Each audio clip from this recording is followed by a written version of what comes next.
Hello friends, welcome back our channel BS trade 2.0। आज के इस वीडियो में हम बात करने वाले हैं वारे एनर्जी लिमिटेड IPO के बारे में। वारे एनर्जी IPO 4321 करोड़ का IPO है, जो कि 21 से 23 अक्टूबर के बीच में ओपन होने जा रहा है। और इसका GMV सुनकर आप बिल्कुल खुश हो जाएंगे, क्योंकि ये 105% चल रहा है और आगे जाकर ये और भी बढ़ सकता है या फिर थोड़ा कम हो सकता है। लेकिन आपको यहाँ पर बहुत ही अच्छे लिस्टिंग गेन होने के चांस दिखाई दे रहे हैं। लेकिन ये हम तब तक मान नहीं सकते जब तक हम इसके बिजनेस, फाइनेंशियल, फंडामेंटल और IPO की पूरी डिटेल को समझ ना ले। तो इस वीडियो में हम ये सब कुछ अच्छे से डिस्कस करने वाले हैं। तो चलिए इस वीडियो को शुरू करते हैं। तो अगर आप किसी कंपनी को एनालिसिस करना चाहते हैं तो सबसे पहले आपको उस कंपनी के सेक्टर को एनालिसिस करना चाहिए। तो इसलिए हम सबसे पहले इस सेक्टर से रिलेटेड इन्फॉर्मेशन को समझ लेते हैं। तो वारी एनर्जी लिमिटेड के नाम से आपको समझ आ रहा होगा कि ये कंपनी एक एनर्जी सेक्टर से बिलोंग रखती है और रिन्यूएबल एनर्जी सेक्टर में हाई ग्रोथ एक्सपेक्टेड है, ये भी हम सभी जानते हैं। लेकिन इसके साथ ही गवर्नमेंट ने भी इस सेक्टर में बहुत सारी स्कीम्स लॉन्च की है। इसके अलावा गवर्नमेंट हर साल अपने बजट में सोलर पावर के लिए एक बड़ा अमाउंट अलोकेट करते हुए आ रही है। जैसे इस साल बजट में गवर्नमेंट ने 8500 करोड़ सोलर सेक्टर के लिए एलोकेट किए थे। तो इससे हमें ये समझ आता है कि ये कंपनी जिस सेक्टर में काम कर रही है उस सेक्टर में ज़्यादा ग्रोथ अपॉर्चुनिटी है। तो चलिए अब कंपनी के बिजनेस को भी समझ लेते हैं। दोस्तों, वारे एनर्जी इंडिया की सबसे बड़ी सोलर PV मॉड्यूल मैन्युफैक्चरर है। मतलब ये कंपनी सोलर पैनल बनाती है जिसकी टोटल कैपेसिटी 12 गीगावाट है। इनकी इंडिया में 4 सोलर मॉड्यूल मैन्युफैक्चरर है, जहां से ये कंपनी 20 कंट्रीज में एक्सपोर्ट भी करती है। तो सोलर सेक्टर में सबसे ज़्यादा इम्पोर्टेंट होते हैं सोलर मॉड्यूल्स, जो कि ये कंपनी सिर्फ मैन्युफैक्चरिंग ही नहीं करती बल्कि लार्जेस्ट मैन्युफैक्चरर भी है। और सिर्फ इतना ही नहीं, सोलर सेक्टर में एक और कंपोनेंट होता है जो कि बहुत इम्पोर्टेंट होता है, वो होता है उसका इन्वर्टर। तो कंपनी ऑन ग्रिड और ऑफ ग्रिड इन्वर्टर भी बनाती है।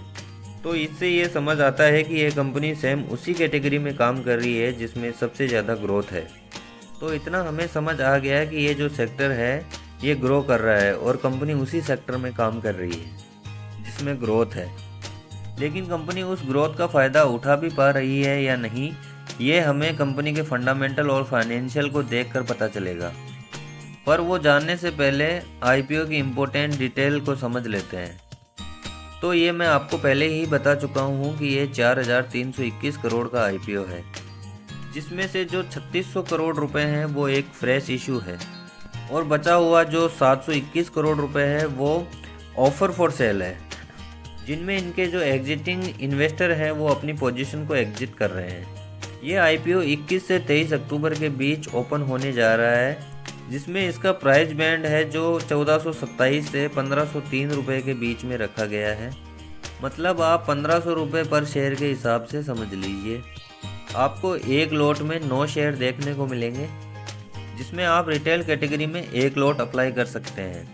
तो यहाँ पर आपकी जो इन्वेस्टमेंट होगी वो 13,527 रुपये की होगी और रिटेल कैटेगरी में आप मैक्सिमम 14 लॉट के लिए अप्लाई कर सकते हैं, जिसकी इन्वेस्टमेंट आपकी मोटा मोटा 1,89,378 रुपये की होगी। ये IPO NSE और BSE दोनों एक्सचेंजेस पे लिस्ट होने जा रहा है। यहाँ पर जो इसकी लिस्टिंग डेट है वो 28 अक्टूबर की है। अब IPO में रिजर्वेशन की बात करें तो यहाँ पर कोई भी शेयर होल्डर कोटा नहीं है और बाकी के रिजर्वेशन नॉर्मल है। जैसे कि QIB के लिए 50% रखा गया है, रिटेल इन्वेस्टर के लिए 35% रखा गया है और HNI के लिए 15%। अब IPO लाने के ऑब्जेक्टिव के बारे में बात करें तो आपको पता है कि इसमें 721 करोड़ रुपए हैं वो ऑफर फॉर सेल है। वो तो इसके एग्जिटिंग कस्टमर के पास चला जाएगा। लेकिन जो सबसे बड़ा पोर्शन है 3600 करोड़ का, वो एक फ्रेश इशू है, जिसका जो यूज है वो उड़ीसा में कंपनी एक अपनी मैन्युफैक्चरिंग यूनिट को डेवलप करने के लिए यूज करने वाली है। यानी कि इस कंपनी के IPO से ज़्यादातर जो पैसा रेज किया जा रहा है वो कंपनी के बिजनेस में ही यूज होगा।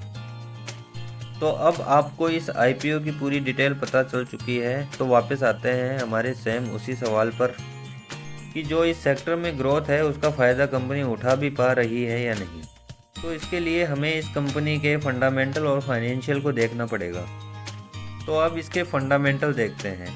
तो देखिए, ये जो आईपीओ है ये भले ही 4,321 करोड़ का है, लेकिन ये जो कंपनी है इसका जो पूरा साइज है वो आईपीओ के हिसाब से 42,939 करोड़ रुपए का है। यानी कि मोटा मोटा इसकी जो मार्केट कैपिटलाइजेशन है वो मोटा मोटा 43,000 करोड़ रुपए की है। इसका रिटर्न ऑन इक्विटी 8.79% का है और इसका रिटर्न ऑन कैपिटल एम्प्लॉयड 9.45% है, जो कि एवरेज आप मान सकते हैं, क्योंकि इस सेक्टर में जो पैसा कमाना है वो बहुत मुश्किल है। यहाँ पर इन्वेस्टमेंट बहुत ज़्यादा लगती है। इसके बाद इसके एसेट की बात करें तो पिछले 3 साल से लगातार बढ़ती जा रही है। इसका जो रेवेन्यू है वो भी पिछले 3 साल से लगातार बढ़ रहा है और थोड़ा बहुत ही नहीं, बहुत अच्छा खासा बढ़ रहा है। मार्च 2022 में इसका रेवेन्यू 2945 करोड़ रुपए का था, जो कि बढ़कर मार्च 2023 में 6850 करोड़ का हो गया और फिर मार्च 2024 में 11,632 करोड़ का हो गया।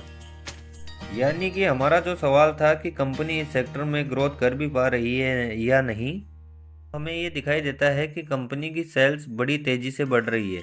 लेकिन सिर्फ सेल बढ़ने से कुछ नहीं होता, कंपनी का प्रॉफिट भी बढ़ना ज़रूरी होता है।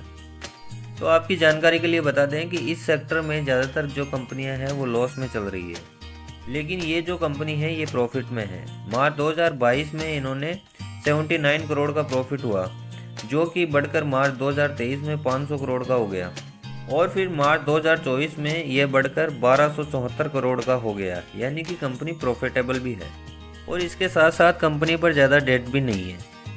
31 मार्च 2024 के अकॉर्डिंग कंपनी पर सिर्फ 317 करोड़ रुपए का डेट है। जो डेट टू इक्विटी रेशियो है वो सिर्फ 0.06 का है। तो आप इसे almost debt free company consider कर सकते हैं। तो पिछले साल फाइनेंशियल ईयर के हिसाब से कंपनी का रेवेन्यू 70% के रेट से बढ़ा है और कंपनी का जो प्रॉफिट है वो 155% के रेट से बढ़ा है, जो कि एक बहुत अच्छी बात है। तो अभी तक हमने देखा कंपनी के फंडामेंटल, बिजनेस, फाइनेंशियल ये अच्छा खासा है। अब सबसे बड़ा सवाल ये है कि क्या आईपीओ सस्ता है या फिर महंगा है, यानी आईपीओ सही वैल्यूएशन पे मिल रहा है या नहीं। इस कंपनी का जो वैल्यूएशन है उससे करना आसान नहीं है, क्योंकि इस सेक्टर में बहुत ज़्यादा कंपनियां लिस्टेड नहीं है और जो इस सेक्टर से बिलोंग रखती है वो सिमिलर बिजनेस नहीं करती। जैसे अगर हम सुजलोन एनर्जी की बात करें तो उसका पी 109 रुपये का चल रहा है, लेकिन उसका बिजनेस और इसका बिजनेस डिफरेंट है। तो वैल्यूएशन ओवरऑल फेयर नज़र आ रहा है। और अगर हम इसका जीएमपी देखें तो लिस्टिंग गेन का थोड़ा सा आइडिया ले सकते हैं, लेकिन पहले ही क्लियर कर दूं, जीएमपी लिस्टिंग गेन की गारंटी नहीं होती है, बस थोड़ा आइडिया लेने के लिए देखा जाता है। तो यहाँ पर हम इस आईपीओ की प्राइस बैंड की बात करें तो ये हाईली 1503 रुपये का है और जो इसका जीएमपी है वो अभी चल रहा है 1580 रुपये का, जो परसेंटेज के हिसाब से 105% होता है। तो मोटा मोटा आप समझ लो कि इस आईपीओ में जीएमपी के अकॉर्डिंग पैसा डबल होने के चांसेस है। बाकी लिस्टिंग होने में अभी टाइम है, तो उस टाइम पर जीएमपी बढ़ भी सकता है तो घट भी सकता है, तो इस चीज़ का ज़रूर ध्यान रखें। ओवरऑल देखा जाए तो वारी एनर्जी लिमिटेड को इस सेक्टर की एक दमदार कंपनी कह सकते हैं। इस आईपीओ में पैसा लगाना या ना लगाना आपकी पर्सनल चॉइस है। इस वीडियो में आपको इस आईपीओ को लेकर कोई रिकमेंडेशन नहीं है। तो उम्मीद करता हूँ आपको ये वीडियो पसंद आई होगी। वीडियो अगर पसंद आई तो वीडियो को लाइक करें और चैनल को सब्सक्राइब करें। मिलते हैं हमारे नेक्स्ट वीडियो में शेयर बाजार के दूसरे टॉपिक के साथ।